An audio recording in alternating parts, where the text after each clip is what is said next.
Sénégal, bonjour. Retour sur le meurtre de Mariama Sagna avec la Tribune qui parle ce matin d'un crime à 1000 interrogations. D'où l'interrogation, voire la grande interrogation du journal du groupe des médias, à savoir assassinat ou agression. En tout cas, Libération explique que Mariama Sagna de Pastef les Patriotes a été violée et exécutée parce qu'elle criait trop fort. Force est de retenir en lisant Libération à sa une les deux monstres identifiés. Il s'agit d'après Libération des faits et des aveux glaçants d'un des assassins. Que retenir d'autre d'après Libération autour de l'enquête du meurtre de Mariama Sagna? Sinon, dès la découverte du corps, la gendarmerie de Keur Massar a été dessaisie au profit de la brigade de recherche à la recherche des infos autour de la mort du chef de brigade de douane de l'AIBD. Source à lait. Le journal de révéler en tout cas les derniers développements sur l'affaire Cheikh Sako où le gabelou retrouvé mort dans son véhicule et ce que tient à véhiculer. Source A porte sur le fait que jusqu'à 19h10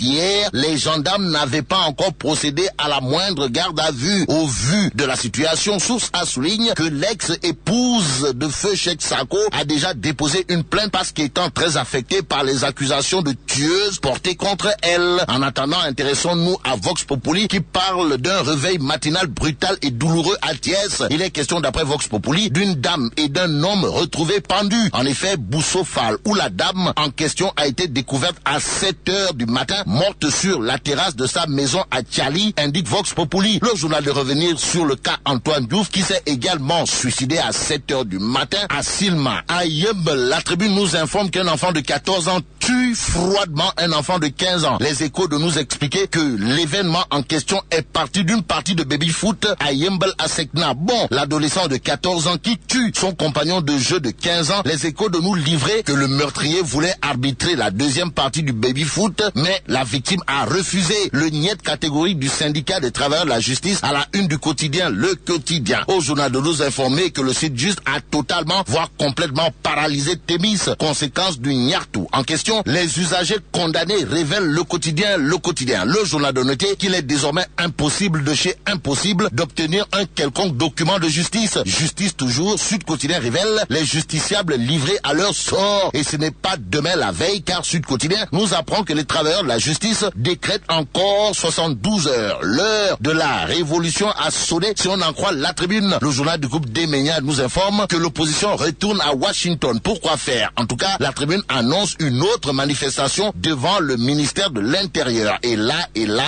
c'est le front d'Ogbimu Gachi qui entend assaillir le ministère dirigé par Alingui Ndiaye avec ou sans autorisation. D'après la Tribune, l'exclusif pendant ce temps nous livre les Punkelimamu Kouroubaïfal et les Toui de El Pistolero, Mustafa Sisselo alias El Sanguinero, sans contour ni détour de confier dans l'exclusif que des responsables de l'APR ont failli. Aussi, Ousmane Sonko doit éclairer l'origine de son argent dixit El Pistolero Mustafa Sisselo dans l'exclusif. Pendant ce temps, l'évidence s'intéresse aux vacances citoyennes, histoire d'indiquer que Ndong, comprenez monsieur le ministre de la Jeunesse, a du mal à faire un bond. Au même moment, le Soleil revient sur l'organisation des Jeux Olympiques de la jeunesse au Sénégal en 2022, histoire de titrer les résultats du PSE ont été déterminants, ce qui nous permet de terminer avec Vox Populi qui indique le CIO prend date avec le Sénégal pour 2022 et à jour J-135 pour Macky Sall, mais la tidong de Wallabok.